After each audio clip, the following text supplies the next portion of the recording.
really happy to welcome my friends and special guests, Mike Hagar. What up, Mike Hagar?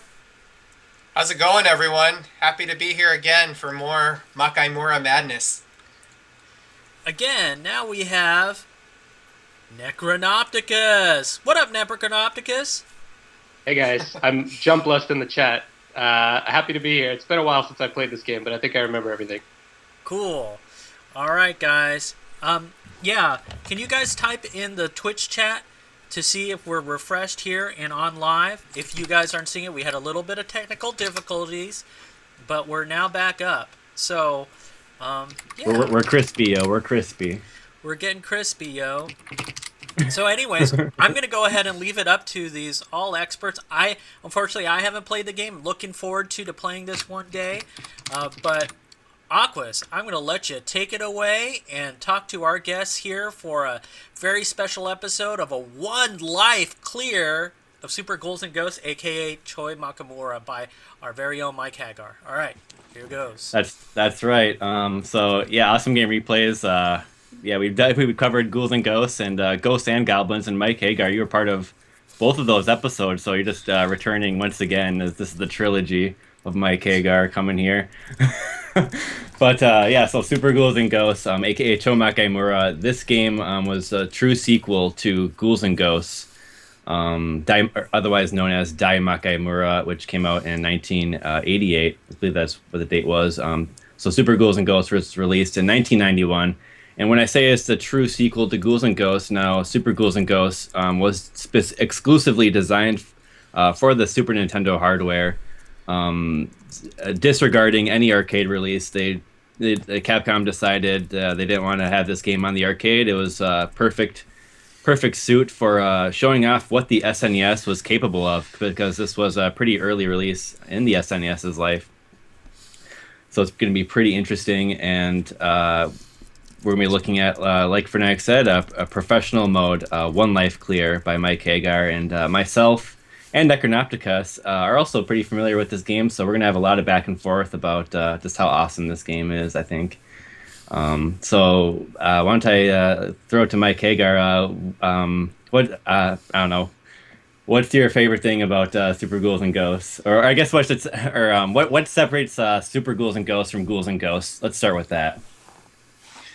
I really think that Capcom was consciously trying to make a console game and not an arcade game, but in the same tradition. And so, to me, what makes it really different from the others is it's really, really long.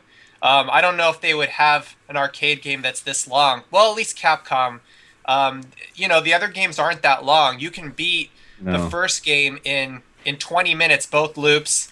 If that, it's really short. And then the second game you can beat in, maybe, I don't know, 30 minutes if you're not speedrunning. It's maybe 15 minutes per loop or something. And this game is about a half hour per loop. It's really long.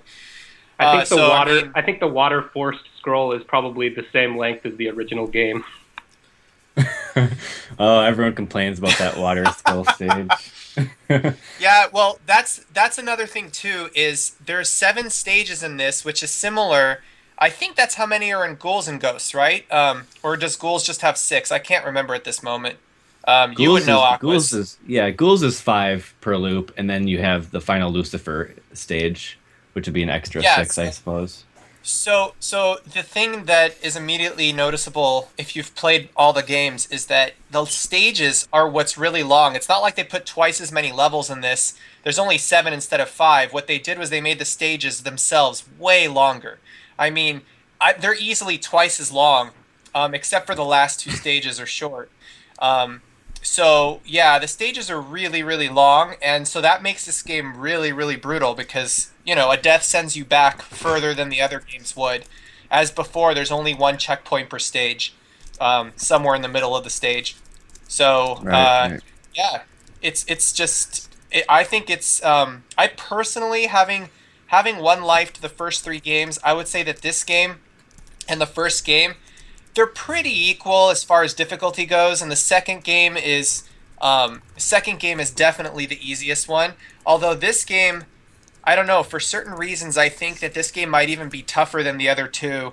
I mean, the length, Mhm. it's longer. It's the randomness can get really nasty on professional mode, and also the last boss fight is beyond. It's for sure the hardest boss in any of the Ghouls games that I've played. It's just a huge wall, that part, and you really have to memorize some very precise nuance to that Uh, fight. I Um, believe you're referring to Astaroth and Neburoth and not Sardius, right? Because yeah, Sardius is the I'm final talking final about guy. this. Yeah. This boss of stage 6, which is Right. the last boss of the first loop. I guess yeah, the boss right before the true last boss. There's just two guys you have to fight, and the game forces you to clear it with the goddess bracelet, which honestly the fight is designed against that weapon. It's the odds are just stacked Mm. against you from the beginning. So that part is just it'll just wipe the floor with you over and over and over, and you have to. And I mean, there's so many things working against you: the close range of the weapon, how the timer of the stage will run out if you play too conservatively. I mean, there's Yes. just so much going on, so you have to memorize the stage, get to that part really quickly, and then just play conservatively enough that you won't die, but not so slow that you'll run out of Mm. time. It's a very specific sort of way you have to play. Yeah, Throughout and the you mentioned this. years, go You ahead. mentioned this too with the difficulty being higher in this game. I'm not as intimately familiar with the other games in the series as you are, but to me it seems like this game especially, it's not just even necessarily the difficulty, but the inconsistency of the difficulty. I mean, Sardius is a perfect example. Like the game goes from being really hard in one very specific section to being like basically trivial, especially if you have the gold armor, and you can use your invincibility frames and things like that. Like Yeah. it's very easy to get comfortable because there's long sections of parts that really aren't that hard, punctuated Yes. with like extreme difficulty. So yeah, I mean, I think that's one of the things that makes this game really unique in its difficulty. Oh, so it kind of lulls you in a false sense of security, and then it just Yeah. ramps up at certain points. Yeah. Yeah. That's a Yeah, theme throughout the series. I feel like. it's definitely, yeah, for sure. Like the hardest sections in these games are rarely the very end. Usually it's just there's some part, like you said, the tongue section in the second game is really rough. In this game, I think stage 4 is brutal, where you're in the ghoul's stomach or whatever, or I don't know what you call that stage, but yeah, that It's the stage Contra four, 3 level. yeah, And so stage so I four. have the stage is referred to as the ghoul's stomach, The ghoul stomach. technically. Yeah, that stage. Yeah. That stage is just. I think it's the hardest stage in the game. But if you have the gold armor, it becomes much easier. But as soon as you lose it, it gets really rough. And I'll point out as we're watching the stream, I'll point out the parts where randomness really went my way. And if it had gone a different way, the game could just kill me off right then and there. And there's a Right. few parts like that. It's just really, really difficult for that reason. You just got to have the patience of a saint to play these games and just laugh it off because that's sort of the charm of these games is the Yeah. randomness. And to me, that's what makes these games special. Is just how hard they can be without you even expecting it. Right. Now, we haven't mentioned this big note, but one of the key differences between the previous game is that you now can double jump. And because of this, we tend to Super Ghouls and Ghosts tends to be a bit more of a slow-paced, designed Ghouls experience compared to Ghouls and Ghosts. I felt like, so with the double jump, you're really you're really thinking about how to commit that second jump, and if you should even use the second jump a lot of times, because yeah, once you hit the double second jump, you're locked in, but you can do, I mean, you can do like a neutral jump. You can do any direction for the first jump, left, right, or neutral, and then you can change direction for the second jump. So that's also a big change in the series, as well as the addition of the three armors. So now we have the regular armor, which can be upgraded to the green armor or the bronze armor, which is the technical name for it, which only allows you to use the magic weapons, and then you upgrade to a gold armor, which then Arthur then yields a shield which can block a single projectile, And then after you have the gold armor, you can find a magic shield, which takes 3 projectile hits. On top of this, getting gold armor allows you to charge up the magic for a weapon, and when you upgrade the shield, the charge time goes up. Rather, you can charge the magic a lot faster. And the same way, if you lose a shield, the charge time is very slow, and it's actually very slow. So that's one of the big differences as well. Yeah, there's a few other important gameplay things that they added to this game. Well, first off, they took something away. For those of you that played the second game, they took away the ability to shoot up and down. Right. So oh yeah, that's a big thing. Yeah, so I mean, That's huge. That's huge. yeah, that taking that away makes the Areemers much, much harder because you can't shoot above your head anymore.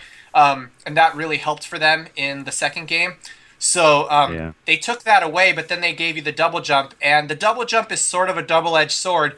When you first learn this game, it just seems so difficult to use, but once you really learn how it works, it just gives you much more control over the character. You can really save yourself. If you jumped badly, it can help you, or if you jump and something random happens, a double jump can save you sometimes. But you're also super vulnerable. If you do a double jump from the top of your jump, you've got a giant arc to go through for nothing to hit you, and that's not always possible in this game. So that's right. Yeah, a couple other things is the chess system has really become a lot more complicated. There's actually sort of a 10. The chess can go through 10 states instead of 4 states. So Man. being able to manage the treasure chests and knowing what's in each one of them is a big memorizing game. Or if you're like me, you jot down a few key notes on a piece of paper, and I just had it next to me while I play. And I just know, okay, if I get hit, then a 4-6-5 combo will give me back to full power. 4th chest, 6th chest, 5th chest, stuff like that. I mean, it really helps to sort of have some strategies of what to do when things go wrong, Now, for the Ghouls and Ghosts episode, you made a chart for the chest orders, did you not? Yeah, that was really cool. So do you have a chart for the Super Ghouls and Ghosts? I have one on my website somewhere. Pablo, do you have a link to that? I was looking for it. I can't find it. I know you found it earlier. Oh, geez. Yeah, it's that's going to be buried somewhere deep in my phone, but... Oh, that's okay. What we'll go ahead and do, when you guys find it, we'll go ahead and put it in the notes of the YouTube episode once this is archived. So, guys, if you're watching this on YouTube, go ahead and click on the link in the More description, and that will have Necronopticus's handy chart.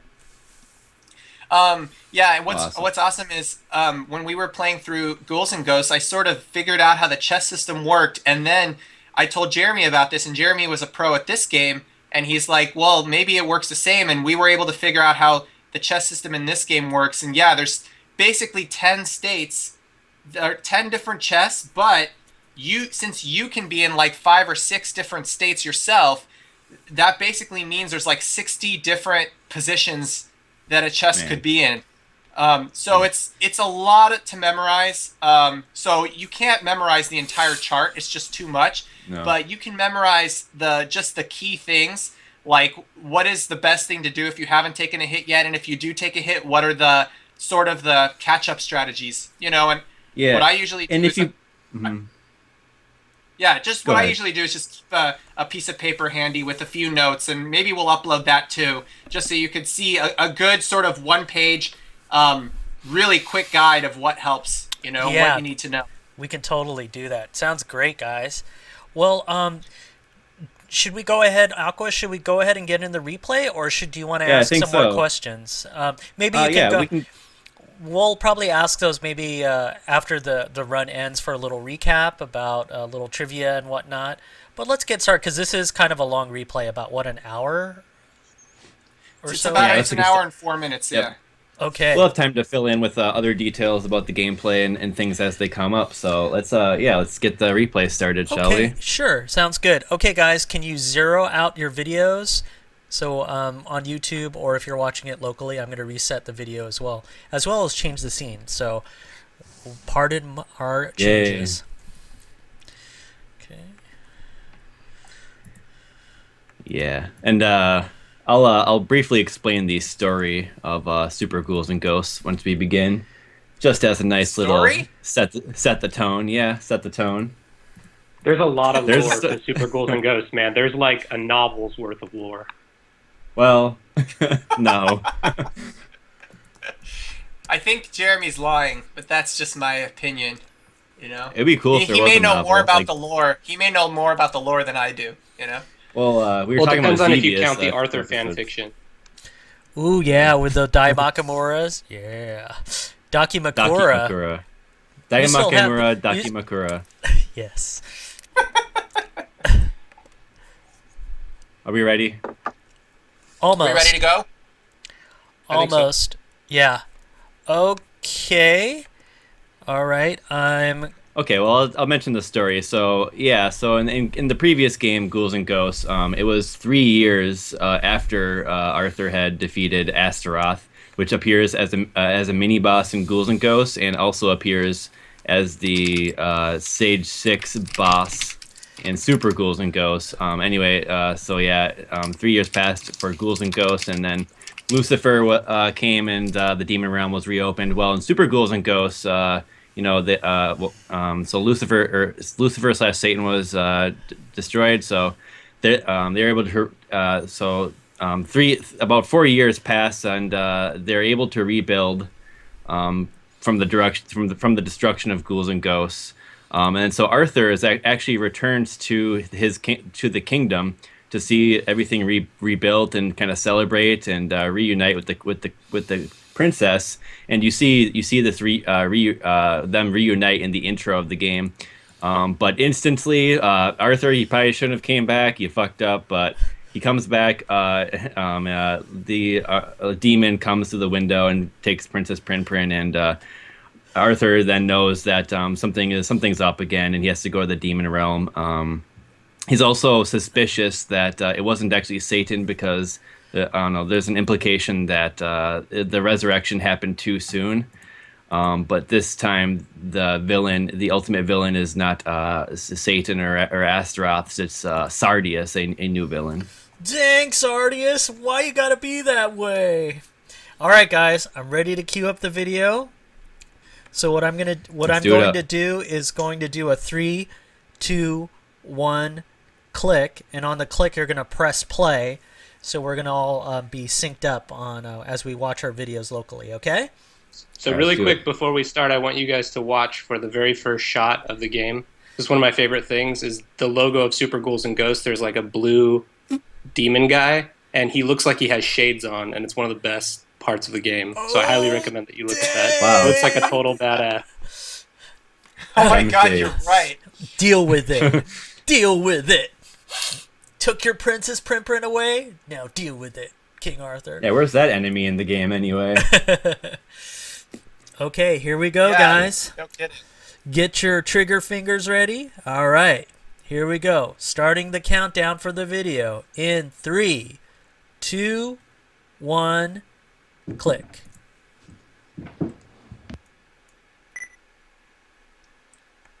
There he is. I hope you guys caught that. I just do a scroll through to show that it's on professional mode.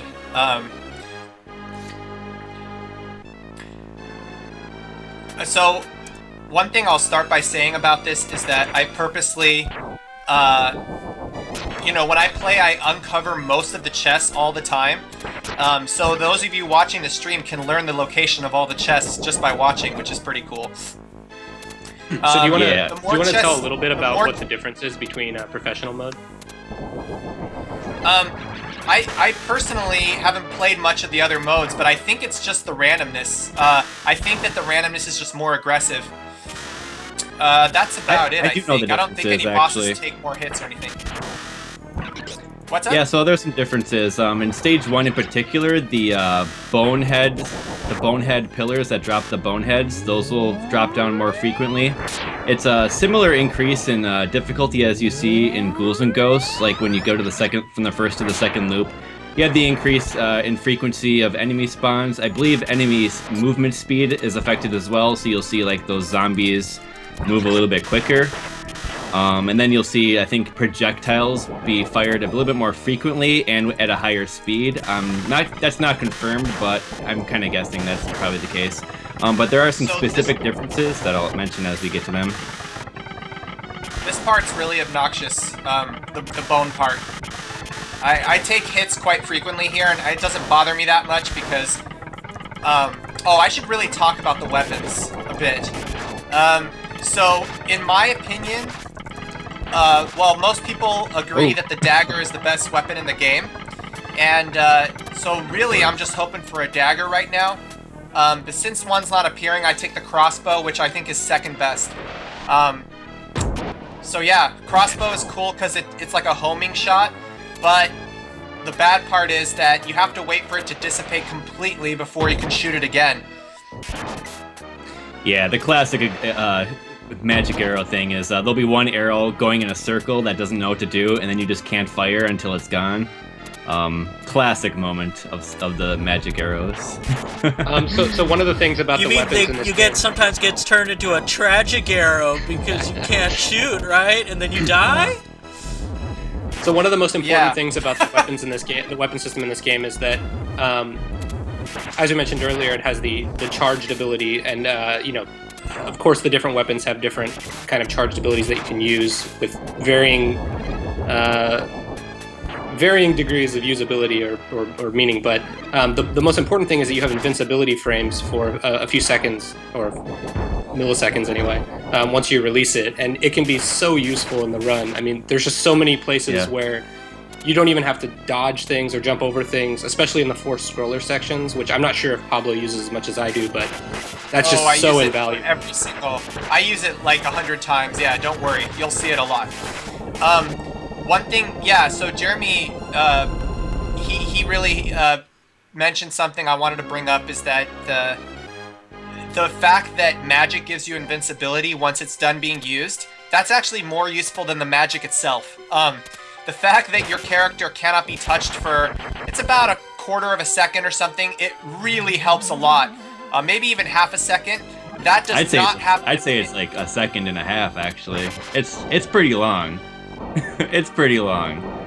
Yeah, I mean, you don't get that at all in Daimakai In the second game, second magic is done being used, there is zero invincibility.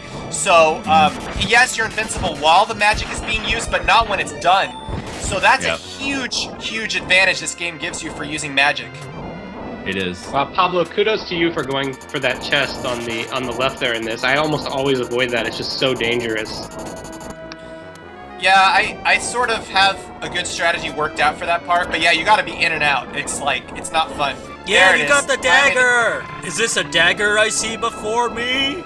So in addition to the dagger just being excellent in every way as a weapon, whether you're in gold armor or not, it also has hands down the best charged ability. The dragon is just insanely strong, so there's really I mean, I know you said according to most people, but I think there's really no question that it's the best weapon. It is.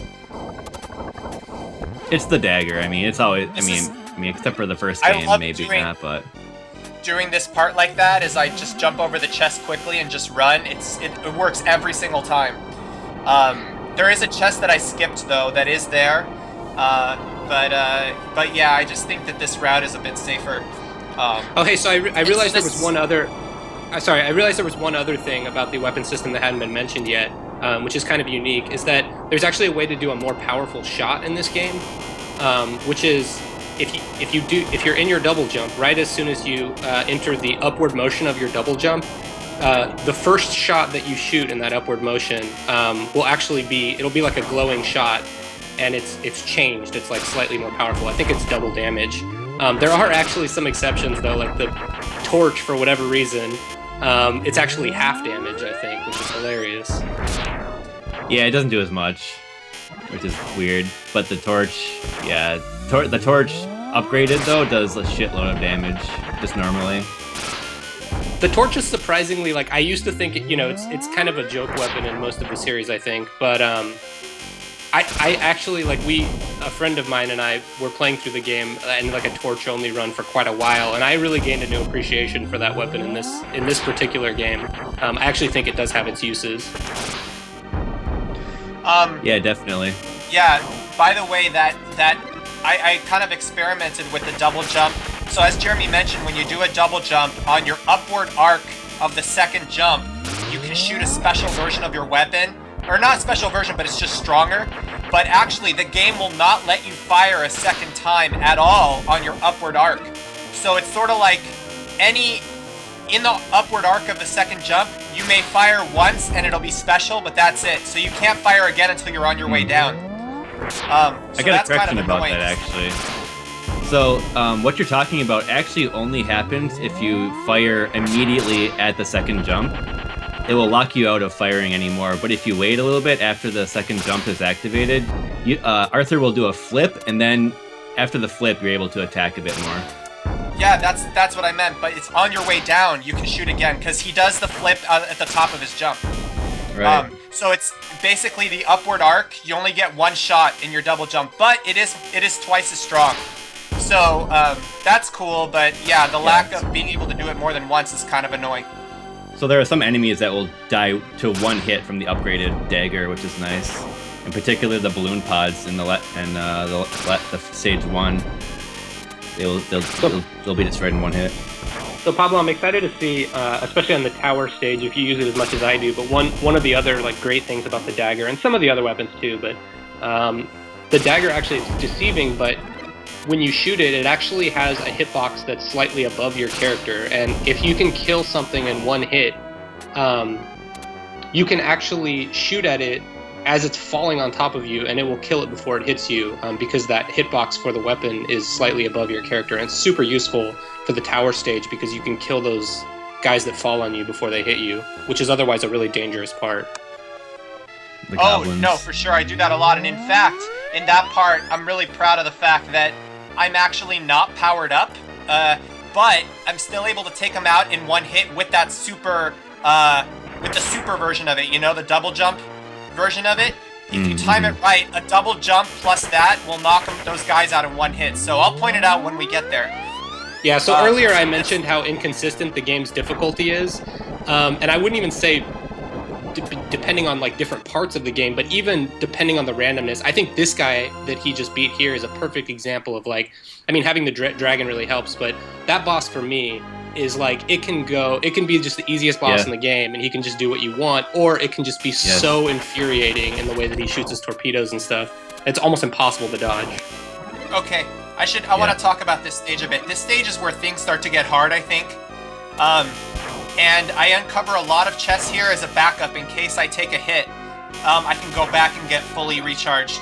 And I think I do make a mistake here. Usually what I do is I take out both things, but I got hit here. So what I do now, there's a way to recover back to full power up. Just remember that,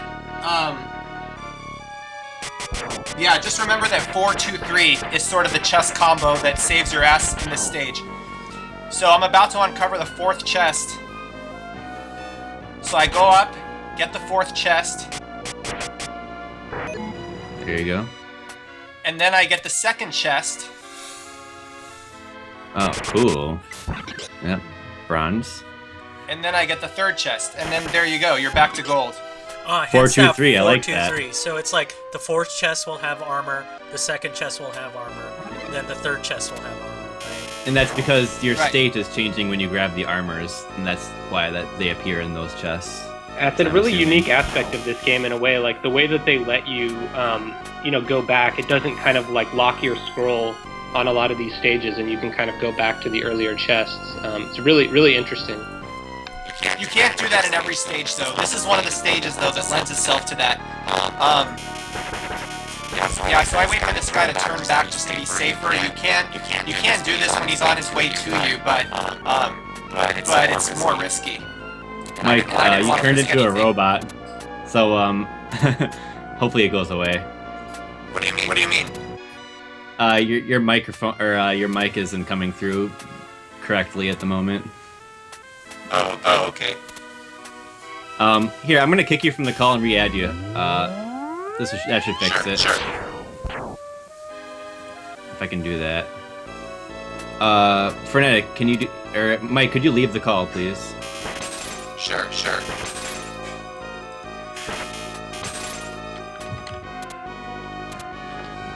This is another part where the randomness can just be unbelievably obnoxious if it wants to be. With these bats flying in at angles that are almost impossible to dodge or even hit them. I mean, the fact that you can't shoot in any directions, they can come up from Can you under guys hear me you now? is just the worst time. Yep, it's better. That was a perfect example there. Alright, we fixed the robot. Can you guys hear me? Yeah, yes. Yeah, you sound good now. Can you hear us? Mike. See, I don't know. Pablo, I have to imagine that you've had many runs in here. I know I did. I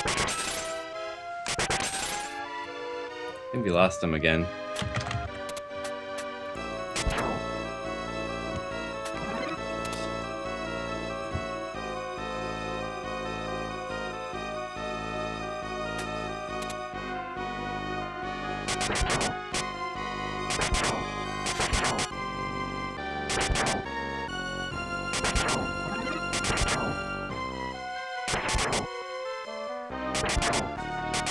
Yeah, as he mentioned earlier, this is a really bad position to be in, actually, on this part, unupgraded, because these guys can't die in a single shot.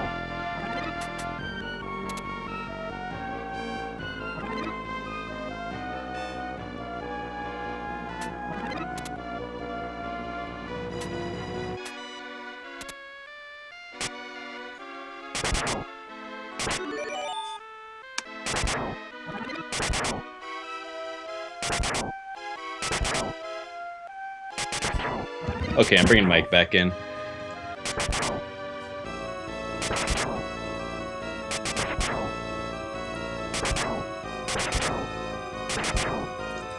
Anyway, yeah, so actually in professional mode, these goblins fall down a lot faster than they do in normal mode. That's one of the main differences between normal and professional that I noticed. That was an amazing jump over both yeah. of the weapons in this section that he had unlucky drops on. Well, being unupgraded and having to jump over a weapon with those guys falling on you is a very unfortunate situation.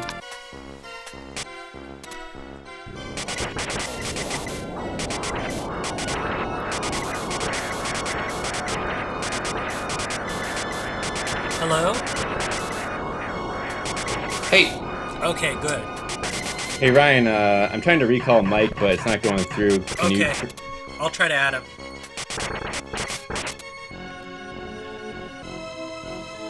Anyway, the boss here, pretty simple. Like he can throw the projectiles either rightwards. Can you guys hear me?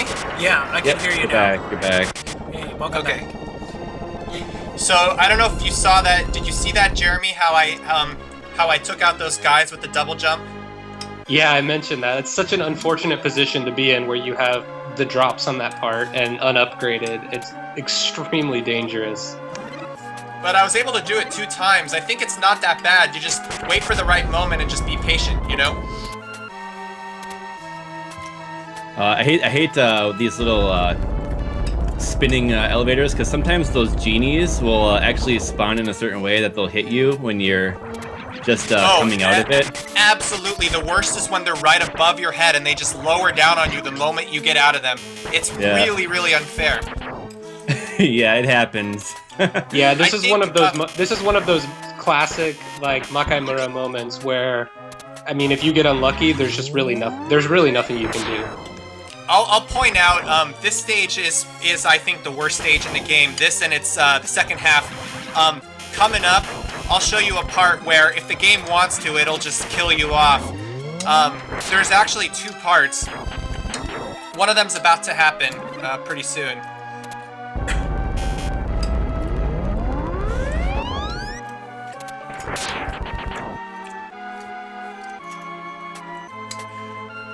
Okay, so the last spike line that I'm about to jump over, this one right here, a guy can spawn right above your head here and just hit you, and there's nothing you can do about it. Oh, you could And- kind of There, see him too. come a little bit late, right? It's like, I it miss doesn't. you.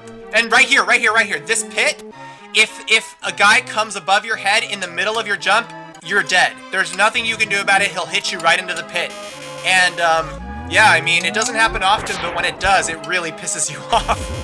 Yeah, I think what you did there. Thank God that at least you're invulnerable during the when you're actually captured by the spinning mechanism, Okay. but it doesn't save you all the time. I should point out that in this stage is really, really tough if you're not powered up. What you should do is hug the front of the stage like I'm doing, and use magic to get you through. Now this part, what I do is I stand right on this square, use the magic, and then run through. And what I just did actually, what I just did actually works even if you don't have magic, which is why I just always do that, because if you don't have magic, you could take out the thing and then just run through. It's really tough. I don't know if I have to do that in this run, but you want to learn how to do this stage without magic. This is just another example of where, that invulnerability mechanism is just so important. I mean, this whole section plays out so much differently if you don't have it, and it's way less consistent. I actually noticed from normal to professional, those geysers will actually last a little bit longer in some cases. And there are more balloon pods that spawn as well. So, yeah. Okay, This boss with a powered-up knife is a joke. It's a joke. He's pretty much a joke Yeah. in general. This is another example of that inconsistent difficulty. It's just it's so weird after that stage to have probably the easiest boss in the game. Have you guys been hit by that boss before, though? Don't lie. I've been killed no. by that boss. I've had I don't think- No. on that boss. I don't think he's as easy as some of the other bosses. I think it is if you have the powered up knife, but otherwise he can definitely hit you. With an unpowered up knife, he actually can take a while to kill because the knife is so weak. He'll go into another phase where he kind of disintegrates and goes to the other side of the screen. Yeah, so. that's an example of a part where it's it almost lulls you into, the times that I have been killed there, it's I'm so comfortable on it, I'm not even worried about it, and then, I get stuck in a stupid double jump or something like that. Yeah, that flower that the Mike just killed before that, when he jumped over the spikes, PJ calls it the bad luck flower because sometimes when you jump over, he has a projectile just waiting for you. Yeah, and there's nothing that's to why. do. No, there is if you jump back. If you jump back, yeah. Yeah, that's what I do. Is I jump forward, take a few shots, and then jump back, so that in case he fires, it won't hit me. So I always do that because I'm not. I mean, I know as a speed run, you don't want to jump back, but that's what I do. Yeah, and that works. That works definitely. Pablo, did you guys ever figure out what the actual trigger is for that flower spawning early? Because half the time he just won't even raise until you get over there. I never figured out exactly what makes him raise early. I don't know either. I think it has to do with where you are in the screen when you kill the guy before him. As soon as you kill an enemy, the game decides where you have to stand to spawn the next enemy, and I don't think that's supposed to happen. It just can happen. Yeah, I don't know exactly. I do know that this game definitely has rank though. Like these red guys that are coming up and down, if you're doing really shitty, they won't come. Actually, so I find that really weird. I always just chalk that up to a bug. I don't know if I would call it rank. Maybe it is. Yeah, No, I've seen them not come as well. I think sure. it is rank because sometimes I don't know that these games tend to do that. I think all the games do have rank. It's just not very well understood how it works. It's pretty subtle. Like just probably like Ghouls and Ghosts, just very subtle things. It's very slightly more difficult. From normal to a professional mode, once again, those icicles back there spawn more aggressively in professional. The ones that come up from the ground. Yes, those ones will come more often in professional.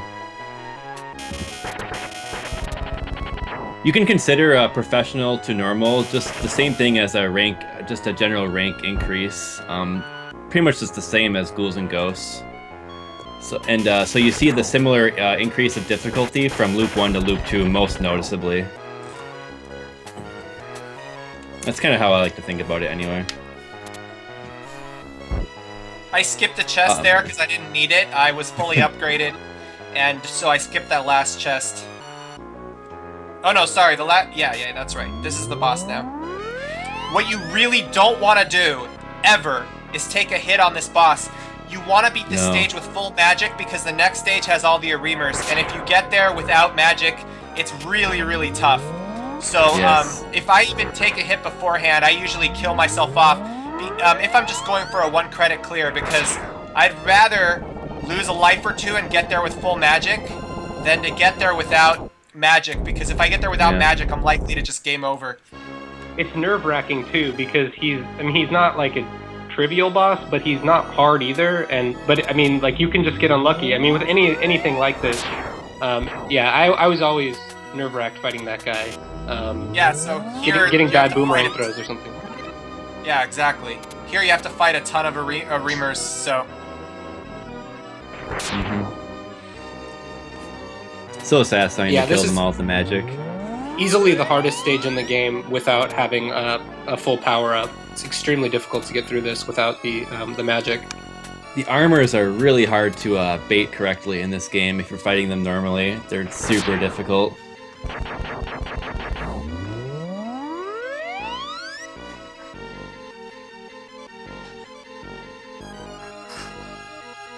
I got pretty good at them, but they're still not 100% predictable. You know, I mean, what you want to do is learn how they work as well as possible, but still an ideal run, you won't ever need to do it. It looks like you skipped a chest there also, on the top. Yeah, I didn't need it. So here's Astaroth, the first appearance of him again. The boss of Ghosts and Goblins, and appears as a mini-boss in Ghouls and Ghosts, and he's back again. Some people say that's like the bottom stomach is like his crotch, but I think it's his stomach that shoots the fire. Okay, you'll get to know this stage really, really well. Yeah. Just because you play it so much in the second loop, trying to beat the damn game. Yep. Gotcha. Oh wow, that was really close on that little baby Areemer. Oh, yeah. the imps have a really random behavior, similar to how they do in the fire stage. So you gotta really be careful of them. They'll knock you back down. One thing about this stage is that this is probably the only stage where, especially, I guess only with the Goddess Bracelet, but this is one of the only stages where time is actually really an issue. And so there's this urgency to the stage of trying to rush through, playing with that damn Goddess Bracelet, because you want to have as much time as possible so you don't have to play super aggressively on the bosses, because it's, like Pablo mentioned earlier, it's easily the most difficult section of the game.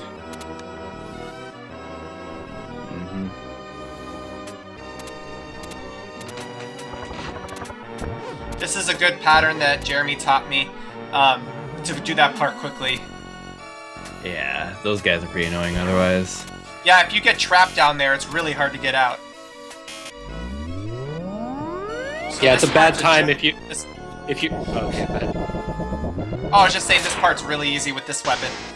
Yeah, it's a really bad time to get stuck in a position where you actually have to go for the chest in that mimic area.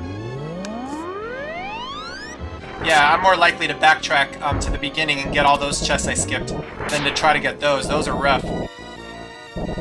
No, this is Nebiroth, I guess the dad of Astaroth. I don't know what their relationship is exactly. It's his lover.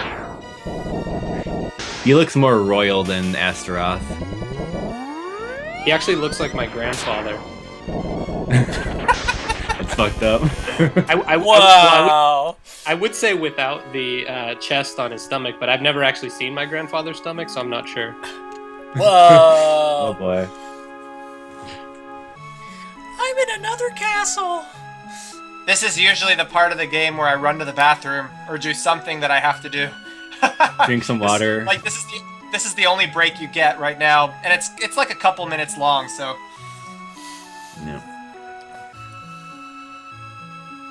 Just letting you know I like that goddess bracelet's available. I like that Prin's portrait is cut off directly at her breasts, and then she just looks like a double amputee. Oh. This is Some the people only. like Someone mentioned in the chat regarding slowdown. This is the only Ghosts and Goblins game that has any slowdown whatsoever. The first game has no slowdown, and instead, when there's a lot of stuff on the screen gets all glitchy. But there's no slowdown. Second game has no slowdown. This game has a lot of slowdown, which I think makes the game easier overall. You know what, Pablo? If you should really. I don't know if you've ever got a chance, but I think they released it on. I believe it's PS2. There was like a Capcom collection that has this game, and it's a really weird experience playing it because the slowdown is all gone. So you can actually see what it's like. And also, they did something else. I think you can switch out your weapons at any time, which makes it like a joke. Because you could just turn the goddess bracelet on right at the boss. Oh man, they did that for Super as well. Like that. Shit, that was definitely a thing in the Ghouls and Ghosts version on there. Yeah, what it is with the analog you can switch the weapons freely. But I mean, that you shouldn't do changes that. the game entirely. That's cheating though. You shouldn't do that. Oh no. That was stupid. That was unfortunate. That was unfortunate. Was yeah, it because you were came with facing the magic wrong way, or what happened? He just took. He wasn't invincible quite as long as I thought he would be. It was just a bad luck thing. Ah, But you. Oh, the exciting part of the run. Oh. What's gonna happen, guys? Will he pull through? So what were you thinking when you were like, "Oh no, my one life clear"? What happened? So one thing.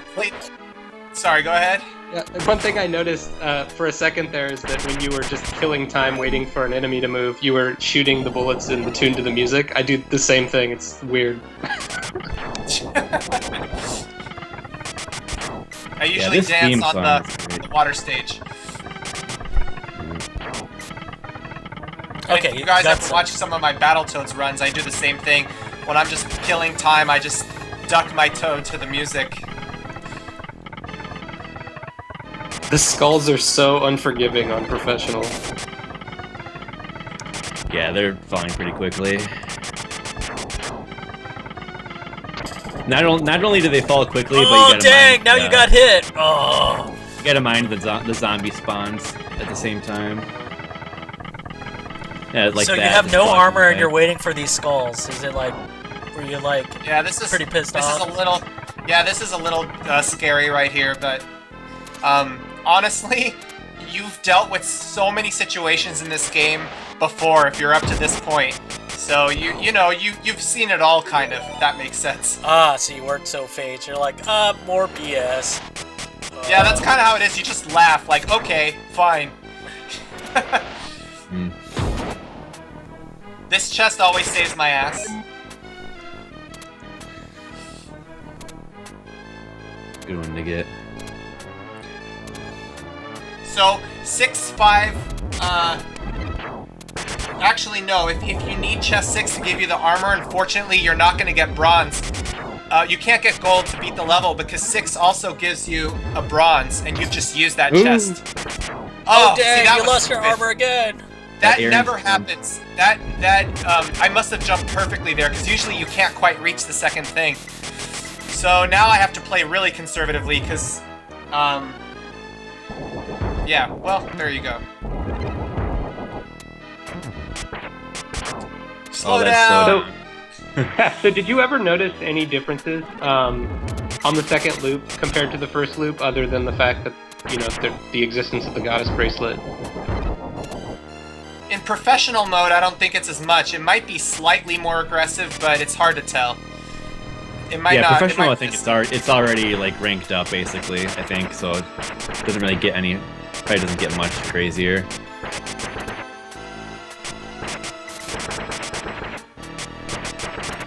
By the way, I could have used the 9th chest to give me my armor back, but I think I was just kind of phased. Like, I got hit 3 times in this stage, so I was just trying to get through.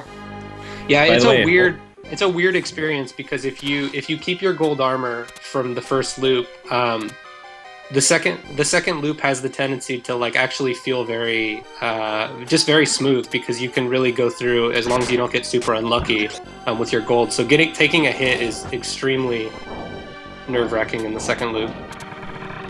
Oh, someone asked before. Yeah, the whole chest system resets every stage. So every stage it's exactly the same. Another difference from normal to pro is these axes that are going left and right. They move faster in professional. The chess system not only resets on every stage, but I mean this doesn't matter in the context of a one life clear, but it also resets when you die because it's the order that you actually uncover them. So if you have a checkpoint, for instance, it's totally different. And typically they do give you enough where you can get back up to full power before the boss, but yeah, it's a little bit weird. So this is an example of I uncover this chest, but I'm not going to get it. I just want to continue the cycle so that I can get stuff back later on if I need to. So I love doing this part this way. Pablo, I think it's really interesting. I just noticed that you don't do the strategy that I do there on that dropping down to the platform below before the drop here. I've done that, but then getting back up is a little challenging. And what I do, the thing I do there works every time. It's just I think it's safer. But I do what you do when I need the chest. Yeah, that's interesting. Most of our strategies that I've seen in the playthrough have been pretty much consistent. Other than that, yeah. Got a question in the chat. Can you jump on ladders? No, you can't jump onto a ladder and grab it. It's not possible.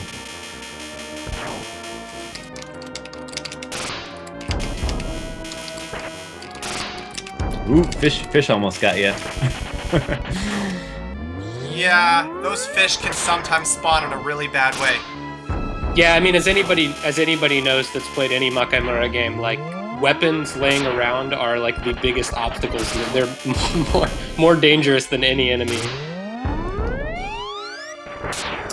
I found out that you can instigate a weapon spawn if you leave the idols on screen instead of picking them up.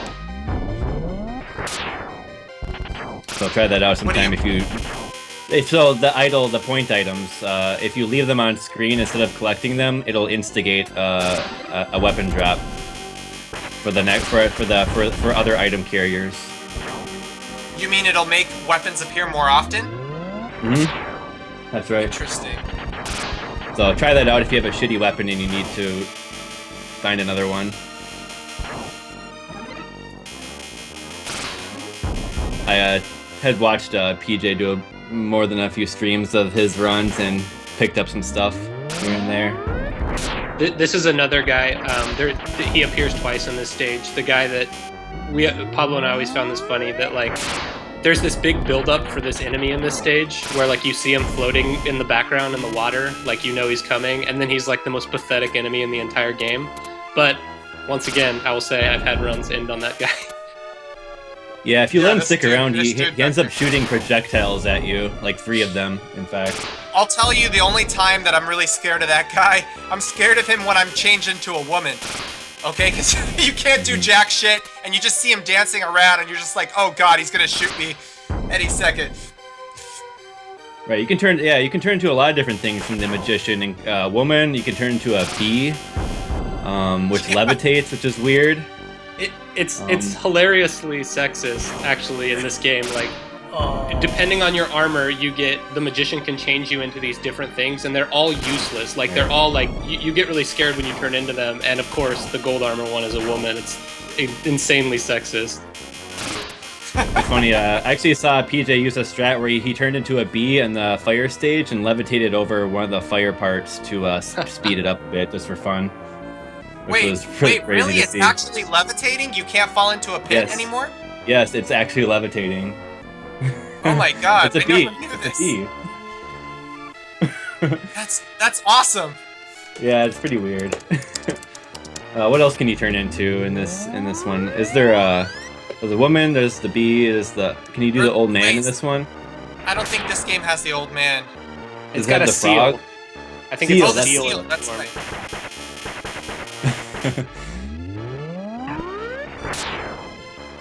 Ooh, that was close on that torpedo, man.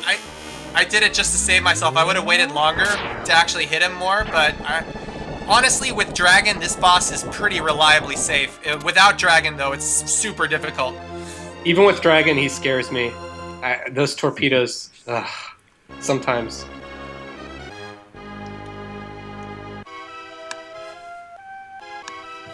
Yeah, they call this stage Vermilion Horror, by the way. I like that. Yikes. Ah, so scary. Let's see if I actually play this stage decently this time. I like to spawn this guy and then kill him immediately because he can. Yeah. He always gets obnoxious. Mm-hmm. Okay, good. I do that and then I go back to get the chest because I want to have a backup in case I take a hit later. I like to play these games really safe, and it makes it more fun to me, honestly, like understanding the chess system and just exploiting it, you know? Mm-hmm. Uh-oh. The dragon hit a chest up there. Yeah, that always happens. What's interesting is that I think if you're on a ladder, the magician can't change you into something. But it does weaken your shield, though. Oh, okay, wow. It's also worth mentioning, too, that when you're... Okay, we all know that you turn invincible after you use magic, but things will still weaken your shield, which is really annoying. Mm-hmm. It's almost like you have invincibility, but your shield doesn't. It's very weird.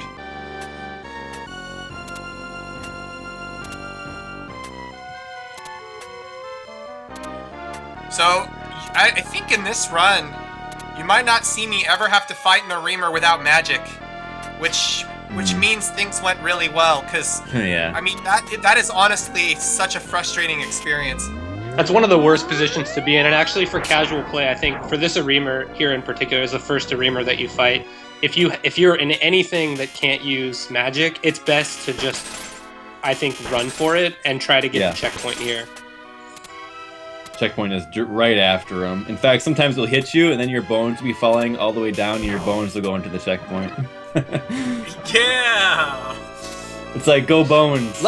Thankfully, I don't think your bones can collect a weapon in this game. I don't know if is that true in any of the other games? Yeah, no, the bones can't. Oh shit! Oh shit! That was close.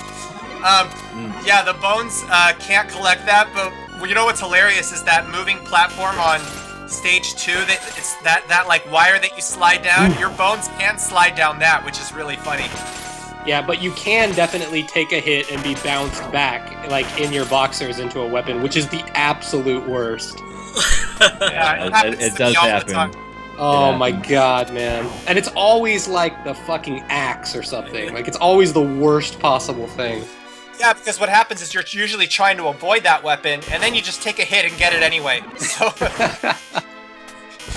so there's actually I was saying earlier that the flame is typically, oh, there it is, the flame, is typically kind of a joke weapon in these games, but in this game there's actually a different joke weapon that it's weird, like you only can gain access to it later in the game. You can't even get it on the first couple of levels, I think, and it's this weird, like, I don't even know, it's like this weird boomerang thing. It's a tri-blade, is that what you're talking about? Yeah, it's called the tri-blade.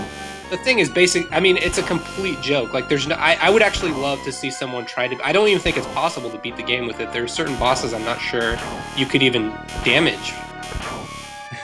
Yeah, I was telling Mike a story earlier. When I was originally playing this game, just probably a decade ago with one of my friends, I didn't know about the goddess bracelet. I had not seen it in the second loop, and I knew that you had to use some different weapon to beat the game, and so I assumed it was the tri-blade because it only appeared in the second loop. And so I was trying to beat the game with the tri-blade. You can actually get the tri-blade in the first loop. It's extremely rare, but I think like at the ice stage maybe it can start spawning. I've gotten it. I've genuinely tried to play with it, but it's just impossible. I mean, it's just terrible. It's bad. It's bad. It goes upwards and then leftwards in an L shape. So this is cool. I kill this guy before he even gets a shot off. That's really satisfying. 1 cycle height. You can quick kill him with the magic as well if you're real snazzy. Have you guys ever can use seen one- the glitch spawn on that guy? You can actually spawn him on the left side of the screen. No, I I haven't. think I don't think I have. Yeah, it's possible. I've See, seen I it like it. I almost got screwed there with the blue wizard. This stage is like you just cross your fingers when you're playing it. You're just so vulnerable when you get inside of those rotating things. Yeah, especially on the second loop here. I mean, it's just so much time invested into the run at this point, and the game can just decide to kill you.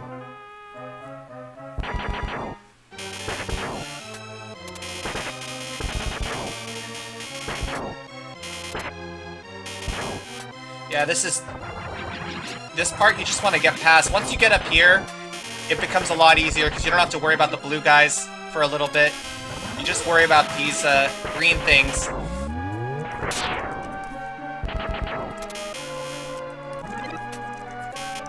Nice.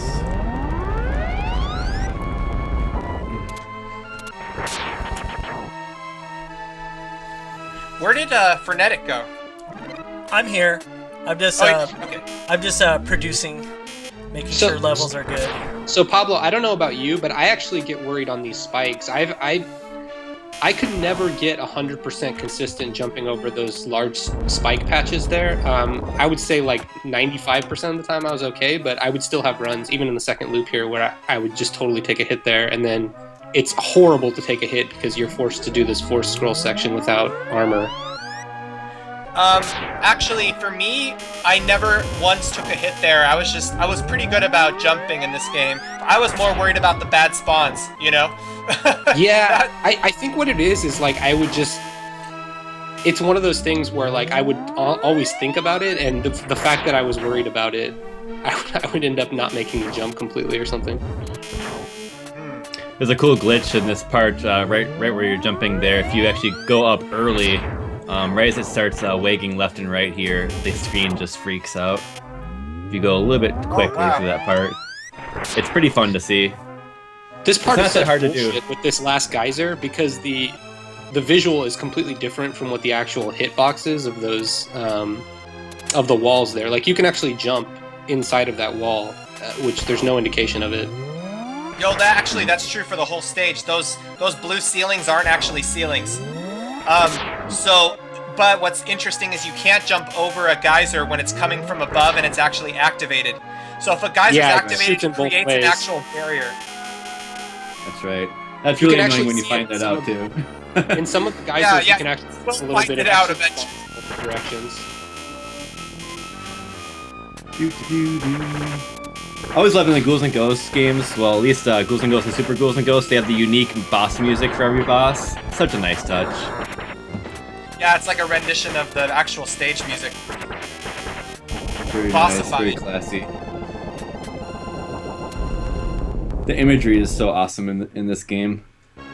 So it was after I beat this stage that I was like, holy shit, I might actually do a one life clear. Because I had never made it to the last boss without dying before. So I can't believe that you managed to clear on your first try ever getting to him. I must have gotten to him like 20 or 30 times before actually getting the one life clear.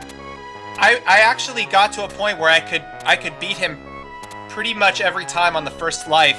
I just could never get to him with one life. So for me, it was something else in the game that would always get me. I think you practiced more than I did, like just with actual attempts, whereas I was trying like full runs almost every time. What do you mean? Yeah, Like actually just practicing against him directly without going through the full run. Oh no, I mean, that's the only way I would practice him is... I didn't play this on emulator Well, you're or anything. smarter than I am. Speaking of practice, the game actually does have a stage select, which is accessible via having a second controller available through the options See, I didn't menu. know that. That would have been nice to know. It's helpful. You can actually go straight to the Astaroth and Neburoth fight to practice it. On a At least second I loop? think that. Or actually, I may be lying about that, but you can do it. It's a stage select. I mean, it's a stage select, and it does select you, and you can select the loop as well. You'd really want to be able No, to do it with the but- goddess bracelet. Yeah, but there are other weapons you can practice with that will simulate fighting with the goddess bracelet, or you can just fight them up close. You could try it with the tri-blade. I tried, man, for like 50 lives. No good. You tried Actually, more than hard, 50. Blade. It was actually like I was what happened in that run is I accumulated about 30 continues because I collected all those money bags. I think those are the continues, the gray ones. And so I actually went through all my continues trying to beat that last boss of the Tri-Blade. It was literally like 90 lives, 2 hours of attempts one time. What was your It was friend bad. with you at that time? Yeah, he got really pissed off when I failed it ultimately. His veins were popping out of his arms actually. Wow. He wasn't even. This is another example where there's an Aremer just before the checkpoint, and in casual play, it's definitely best to just run for the checkpoint.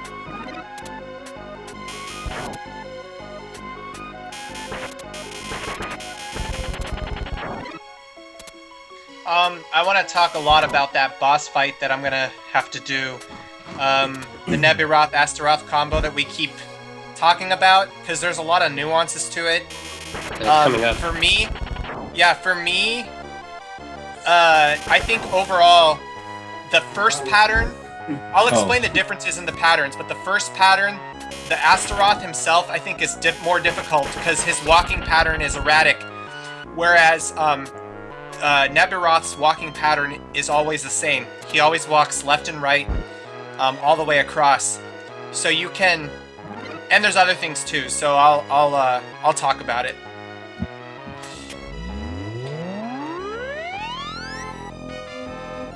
But at this point, I'm super nervous because I realize, holy shit, I might be done with this game. You're never done. Still gotta do your tri-blade run, man. Oh god. You have to beat it with every weapon all the way through. One life clear. The tri-blade, man, the tri-blade never shows up in the game. It just never It's shows so up. rare. Yeah.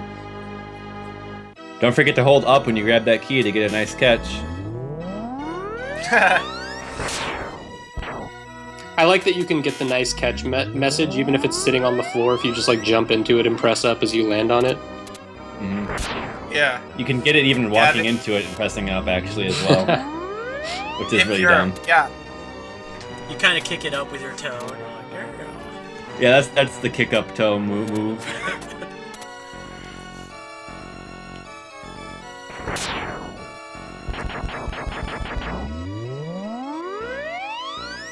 I get all these chests just as a backup in case I take a hit, but honestly, this level is so easy when you have gold that you're not going to take a hit unless you really fuck up.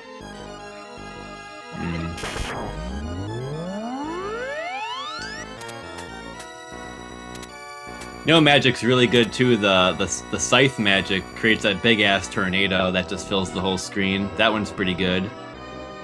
Lance magic's like not that too bad one a either. And then the torch Lance magic- you're gonna talk about this fight, I think. Or... No, never next mind. It'll be next stage. Oh yeah. Oh This yeah. guy, you 'cause- still have the right, goddess, right. or you still have the dagger. Right. Okay, so at this point, we're entering the last stage of the game, and you have to clear this game with the goddess bracelet. I like to get it later on in the stage because you can actually play this part really fast with the dragon. Right. Because you can take all these assholes out and take these guys out with the dragon. And the whole idea is to save as much time as possible so that you have as much time as possible on the last boss. Mm-hmm. Or sorry, on the boss of the stage. This little right. bastard is, I hate when he flies off like that. Yeah, I noticed you tried to kill that guy with the dragon. I stopped doing that because I had moments where I got stunned by the animation there, and he swooped into me at just the wrong time. Oh, I don't go in until he's nearly clear though, because I know that he can still hit you. So this is an interesting one, really quick. Right here, you fight that Aremer. You saw him use the magic on him. It's very, very interesting because you can actually, if you don't have gold armor, you can get it before you fight him, even though the chest that you need is the one that you trigger on his ledge, because you can actually jump on his ledge with like just the tip of your foot without waking him. It's really unintuitive, but it works. Okay, so this is where I'm gonna get the goddess bracelet. I like to use this chest right here. Jeremy, I think you didn't know about this chest actually, when I told you about it recently. Yeah. That's kind of a weird one, a weird place for it. So, okay, here we go. At this point, I'm super nervous, and I've got a lot of time. Here we go. Yeah. And so here's the deal. The very first version of this guy, it's really rough because where he shoots, he can walk completely erratically, and his fire follows wherever he walks. And then he's got that laser shot. So you want to destroy this first form as fast as possible, but you don't want to take a hit because your goddess bracelet has longer reach and can destroy the second form a lot quicker. And can destroy the fire as well. Yep. And you said it before, too, this fight being basically designed against this weapon. It truly is, because really the only thing to say about the Goddess Bracelet, it's not a bad weapon, but really its biggest benefit is it has amazing point-blank damage, but it's nearly impossible to get point-blank shots off on this guy, and its range damage is much less. There you go. Okay, so I have 2 minutes and 40 seconds on this guy, which is great. Now here's what I do. This guy always walks back and forth, and you are completely safe a half screen away from this guy. So what I will do is always stay a half screen away, and even if he walks towards you, his fire doesn't move. Once he takes the initial shot, his fire stays there, and it can't go beyond the half screen. So you'll see that as soon as he starts to walk right, I stand a half screen away, and then just take a double shot right after he fires each time. And it's a totally safe strategy. That's really interesting. I never realized the nuance of his fire not moving with him on this phase. So You can also he's gonna walk forecast right. the blue laser. There's that audio cue for the blue laser as well as you can see it appear inside of his body. Sometimes though the audio cue doesn't happen, and it might throw you off. So watch out for that. Yeah, that nuance is huge, Pablo. I never realized that. When I discovered that, it was like, okay, the only difficult part then is the first form. And I still sometimes take a hit on the first form. So the problem is you just run out of time on this guy. There's a really nice trick on the first form where if you're crouching by him, he actually won't move towards you. So what you do is you crouch right next to him, and then he shoots the fire towards his feet, and it misses you completely, and then you're able to get some closer hits that way. I don't know if you guys knew that. I've got to see that.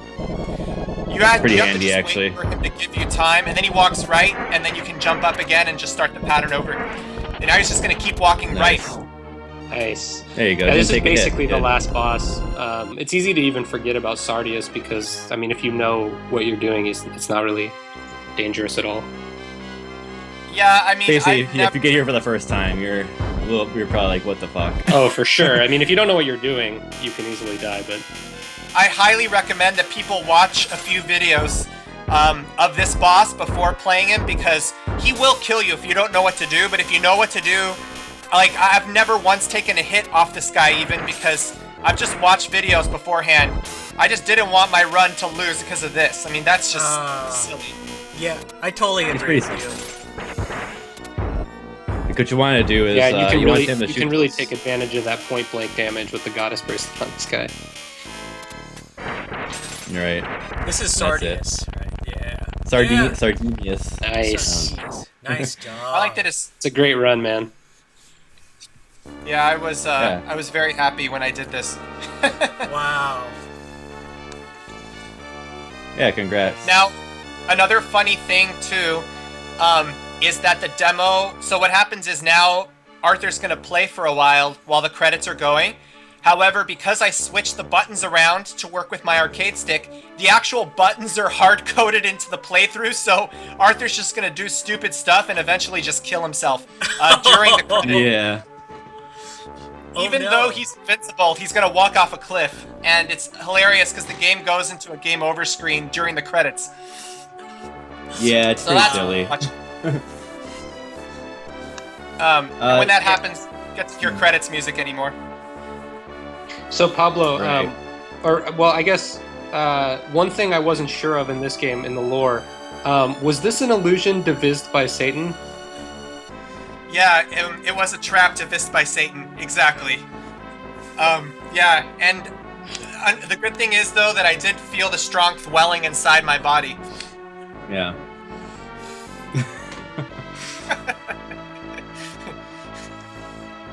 Yeah, Yeah, there's also no I love. typos in this text here, which is unfortunate. Yeah, but it's extremely wordy and awkward though, so it's another funny thing about it. This should just go on for like 4 hours. Yeah. To reward This you. ending does last for quite a while. It's like a almost like 8-minute ending, I think. Okay, so watch how silly Arthur Yes, plays well. now that the buttons are switched around. And we have Zombie. Let's hear it about for Zombie. Zombie! I prefer the skeleton murderers. Zombie. Like that Cranberry song. Yeah, Arthur is Yeah, just I don't derping know. around, but thankfully he's invincible. Or wait, he's not invincible. No, No, he he is is invincible invincible. to everything except for pits. But oh yeah. Yeah. Yeah.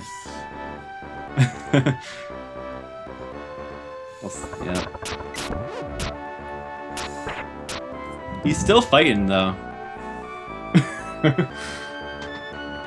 What's hilarious is sometimes the enemy that it's trying to showcase doesn't even appear on the screen because Arthur doesn't even walk up to the enemy. So Oh yeah. Here we the go. arena. Oh! Well, guys, I guess it's not a one life clear anymore. Yeah, the game is on up. So now there's no more music during the credits. All right, let's hear it for Woo, who we didn't Woo. even see.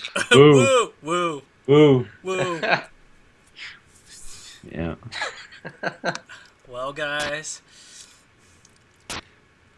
So there's a couple of things we didn't talk about. So the game lets you map 2 buttons to attack in this game. And you can actually use that to your advantage with the magic charging. You can actually hold one of the attack buttons, charge the magic, and still throw a weapon during that. So you can use that to kill some of the bosses quicker if you like. Oh my god, I didn't know that. That's crazy. And with that, having the 2 buttons mapped as well, you can just hit them alternatively to get a pseudo rapid fire for point blanking enemies as well, which is really helpful. Try it out. Wow, I wish I knew that because, I use an arcade stick and I have a third button that's not doing anything while I play these Yeah. games. So, It'd be perfect. You gotta come back now. You gotta come back. no, I don't think that's gonna happen. You actually saw in the demo there when Arthur was crouching, his movement stopped. A pseudo. Yeah. Astroth, Asaturoto, I guess is the romanization. Asaturato! Yeah, or Another mechanic that we didn't mention. There's actually. This is, by Oh. the way, you're not actually gonna see the enemy, which is really funny. He just Just Arthur is just having fun. Yeah, so we just saw Neberoth, everybody. A black screen. Black Street, Nibiroth. It's Asudoroto, but not Nebiroto. That's very interesting. That Right, inconsistency. Another mechanic we didn't Sardius mention. looks very unsure. Yeah, he's like,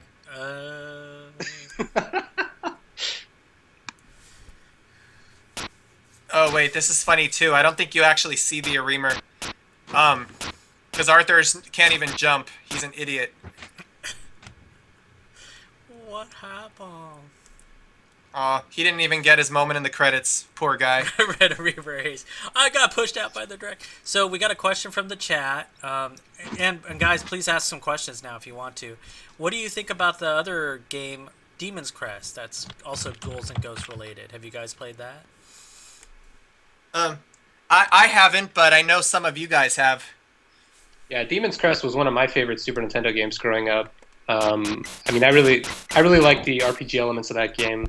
I will say to this day I've never beaten the final like super boss of that game. It's weirdly difficult. A game is interesting because you have like this whole life bar concept, and you can power yourself up and get all these healing potions, and so the bosses are designed around that. So it's a completely different experience. I mean, in this game, these games are always designed so that you can technically make it through on a run like this, right? Like beating it without losing a life. But since you've got this whole life bar concept, a lot of the enemies and parts of that game are kind of designed with the knowledge that you're probably going to be taking hits, and that final boss of that game is like that. And I've never beaten him because it's just so frustrating to like be healing up through the entire thing. So I don't know if any of you other guys have tried that. Yeah, that sounds fun. Yeah, if you say it's too hard, then that's actually really scary. Yeah. I don't even necessarily know that it's too hard. I haven't tried it a lot of times. It's just not fun in the way that these games are fun, right? Because it's like you have this life bar and a bunch of items that can heal you up to full, and it's like this marathon fight where a lot of the hits just seem completely unavoidable. And maybe I just haven't played it enough, but it's not fun enough for me to have like spent a bunch of time on. Demon's Crest is awesome. Great atmosphere. That's what I have to add to that. Also, Hey, the music Rotaro's- is crazy. Rotaro's mama helped make this game. That's good. Shout outs to her. She probably brought like cookies and stuff like for the development team. She probably helped him out with like, you know what? Maybe you need a program right there. And yeah. Thanks for Tara's mom. So What were speaking you- of the other Ghouls and Ghost games, are you going to be playing Goku, Pablo? Yep. The last one I got to do is the PSP version. I do have that game, and I bought a PSP just for that. So I hope to do it one day, but I hear rumors about how difficult it is, and I have a feeling it might be the hardest game of the series. Wow. But I'll make a comment about it once I play it. So Jeremy, me and you should play that together. I think we should get good at that game. Yeah, I'm down. I have plans to play it as well at some point. Thank you for playing. And thank you out there in Twitch land for watching. So wasn't there a Game Boy Advance release Ghouls and Ghosts game? What's the deal with that? Yes. Yeah, it they has. Go ahead. Oh no, I think you were going to say the same thing as me probably, that they added a couple of levels from Daimuk Imora too, so it's almost like a hybrid of the two games. Yeah, not only that, but they're freshly arranged stages. Or are those the ones? I actually haven't seen the stages myself, but I think they actually have fresh stages as well as a bonus, and you access them, I believe, by having like all your upgrades and then beating the stage that way. I believe that's what it is, but definitely worth checking out. I have a couple things I want to add, some advanced mechanics that we didn't mention in Super Ghouls and Ghosts. So there's also a what's called a crouch jump. So you can crouch by holding down right or down left, and then jump. This actually allows you to shoot your weapon from a lower position on Arthur. That rather than like near his head. So if you do that, you're able to like throw the daggers like from his crotch, basically, and this can help in some scenarios if you need to hit enemies a bit lower. On top of that, the crouch jumping forward or backwards, that's the only way to cancel your attack animation in this game as well. Unlike Ghouls and Ghosts, where a direction or attacking will cancel. Or jumping will cancel it out. Crouch jump is the only way to cancel your attack animation. So there's just a couple of advanced mechanics there. Yeah, Wait, so I noticed. Oh, yeah, go ahead. Oh no, I was going to ask you. You're telling me you can jump while crouching? You just That's you right. just crouch and jump and keep holding down, and your character will stay crouched the whole time? It won't He stay doesn't look crouched. like he is. Yeah. But you basically just hold down right and then jump, and then you'll be able to attack from that different angle from Arthur. Yeah, hitbox wise, you're no different. It's really just the ability to be able to shoot slightly lower. And cancel the attack animation. Yeah. Wow, I never knew can be that handy. that was even possible. Yeah, I didn't know either until I heard it from PJ. So shout out to PJ. He's here in spirit, I'm sure. So one of the comments on the Twitch was saying it's a shame that the controls feel so stiff and clunky. Pablo talked about this a little bit earlier, but I think it's really like the double jump mechanics of this game. They start off um, feeling like a total barrier to entry and like a hindrance. But once you play enough, they really open themselves up, and I think make you feel more mobile and more capable than any of the other games, at least as far as I can tell. Um, so it's weird. It's definitely like a big learning curve, probably the biggest like movement learning curve in any of the games. But it ends up feeling better, more like a boon than a bane. Yeah, I think movement wise, you have the most freedom in this game, and I think the reason people call it stiff and clunky is probably the lack of being able to change your direction in midair, which is true of all the Ghosts and Goblins games. It's a love it or hate it mechanic. I personally love that mechanic, and think if you could change your direction in the air, it would completely change these games. It's like Castlevania, same idea. Castlevania is traditionally, at least the old school Castlevania games, you can't change your direction in midair, and the game is sort of designed around that, and that's where a lot of the difficulty comes from. But otherwise, I think the Yeah. game controls beautifully. I mean, I really, really like the control of this game. Unlike a game, say, like Adventure Island, where the control is really stifling and weird, and like just weird design choices for how you can move and jump. The game feels good. It's just you can't change directions in midair, and that's been like that since the very first game of the series, and they retain that all the way through, even the last game they made. So I just take it as a deliberate design choice. You know? Yeah, absolutely. And I think partially it sort of makes the game a little bit more interesting to play over long, like to learn more and more because you really feel that your movement as you play the game improves. Like you learn new things even after you've been playing it for a long time about how you can kind of jump to the side and then jump straight up to do weird things. I mean, there's so many possibilities in the way that they've designed the layouts of the levels and stuff like that that let you do those things. So I don't know. It kept me interested for a long time, even just feeling like I was getting more comfortable with just the movement rather than the stages or enemies or whatever. And That's definitely true. there's something really about these games that's super charming as far as they have a way to make you feel like you're playing something that's impossible, and then somehow you understand the game and it's just barely possible, and it's just they're so well designed. To me, that's the biggest thing about them is they're not impossible, and that's so not apparent when you first play these games. Yeah, and I think it's the right amount of somehow like the right amount of randomness. And we mentioned during the run that there's parts where the game can literally just decide to kill you, and there's really not a whole lot you can do. I mean, there's varying degrees of that, but there's are certain times where definitely like you're pretty much powerless. But it's the right amount. It's not overdone in pretty much any of the Yeah. games, despite how it feels in the beginning. I think like when you start, every mechanic feels like that, and you start whittling down the ones that are actually avoidable or actually have strategies around them, and it's just Mhm. the right amount. So even when you kind of mastered the game, it's not trivial. Like there's still parts where you're worried and you're kept on edge.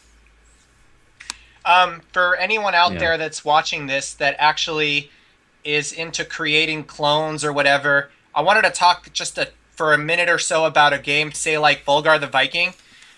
Because Volgar the Viking was a game that was recently released about a year or two ago that was an homage to this game.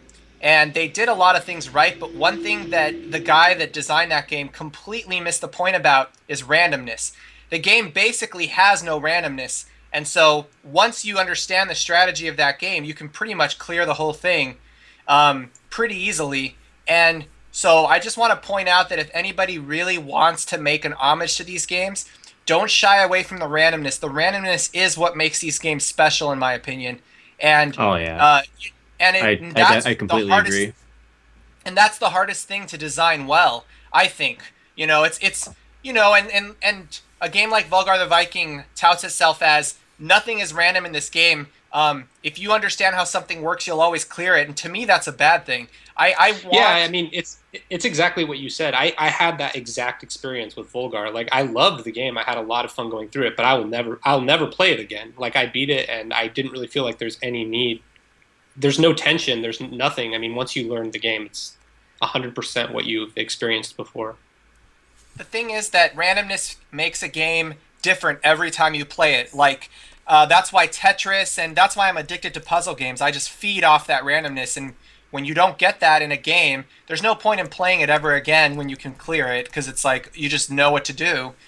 But I just love the surprise. Like I've never played a game of this that went the same twice. It's time for you to Yeah, play so NetHack, good. man. That's some random shit right there. That's putting it mildly. Yeah, isn't that? I mean, from what I've heard, Jeremy, those games are as brutal as it gets. Random speaking, right? Well, it took me half my life to beat it, so I also recommend Ancient Domains of Mystery if anyone's playing NetHack out there as well. nice. Oh man, But yeah, I mean nothing like yeah, nothing sorry, it like doesn't playing. Go ahead. go ahead. Nothing like playing a run for 6 hours in like a roguelike and then just game overing and then feeling like you wasted your whole day. Yeah, in those games, every run is a one life clear or bust. Um, anyway, yeah, I mean, I think it makes sense actually though that so few people get that kind of element right. I think it's a really hard thing, and in some ways, Mm, like I mean, it's hard to yeah. say because there's been they made many of these games and they all kind of seem to have done the right balance, but in a way it almost feels like an accident to me, at least. Like when I play these games, there's those certain parts like I mentioned where no matter how good you get at the game, it's like you might just die. I mean, it's entirely possible because it's just an impossible pattern or something. In some ways it sort of feels like unintentional, but it's hard to say because they've done it time and time again. But I think that's one of the scariest things is like a especially for I think a lot of these indie developers, like people developing Volgar, is like in a way I think they're maybe thinking about it more than the teams that were developing these games. I don't know, it's hard for me to say. Like maybe it was just I an think accident, but I think what the that randomness feels comes extremely from is difficult. is the fact that they're based from arcade games, which often have a lot of random elements to get money as a money making scheme. So Yeah, Super Ghouls and Ghosts obviously came from Ghouls and Ghosts, which is an arcade game. So Super retained some of those elements, I think. yeah, it blows my mind sometimes how well it turns out in terms of like if you really get into it, it's like just the Yeah, right amount, you know? it's And insane. Like But it's insane. Yeah. however, the PSP version was long after any arcade version of this ever existed, and they still kept that random element. I think it was a deliberate design choice Oh, that they just definitely. stuck with and decided this is what this game is about. You know, so yeah, it originated in the arcade, but I think if Capcom ever goes back and makes another Ghosts and Goblins game, as long as they get Fujiwara to make it again, who's designed every game in the series, I don't think he's gonna go easy on the player. Um, and Hmm. yeah, I mean, part of it is just randomness is what makes arcade games exciting because you want people to want to keep playing them and keep putting money in because it's a new experience every time. So Definitely. not Definitely. just to make it hard to clear, but to make it more fun to clear over and over again. So yeah, That's why we any love indie arcade developers games. out there, don't forget the randomness. I think what you do is you make a game that's very difficult, and then on top of that, you just put randomness, and you know that sometimes it'll be clearable, sometimes it won't. And I think what it is the player figures out on their own which parts are clearable, which parts aren't, given bad luck. And then, I mean, that's it. Players that like the game enough will play it regardless. I mean, we play this game regardless, even if there's certain parts that you can get unlucky and it will kill you off, just because they don't happen often enough to make you want to hate the game. So Hmm. Hmm. Exactly. yeah, it's a delicate balance. I mean, there's a delicate balance between hate playing something and truly enjoying playing it, even when it has those mechanics. And I think this is definitely the latter. So, um, It's interesting. I don't know. I wouldn't know what to do, and that's why I don't design games.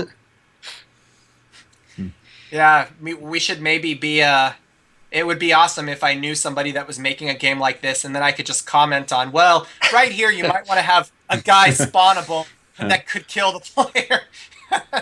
Yeah. Yeah.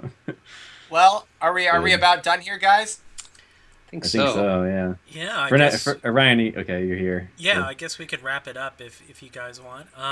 Just want to let you guys know out there on Twitch, we're going to have Mike Haggard do a live clear of this game, pretty soon. Ooh.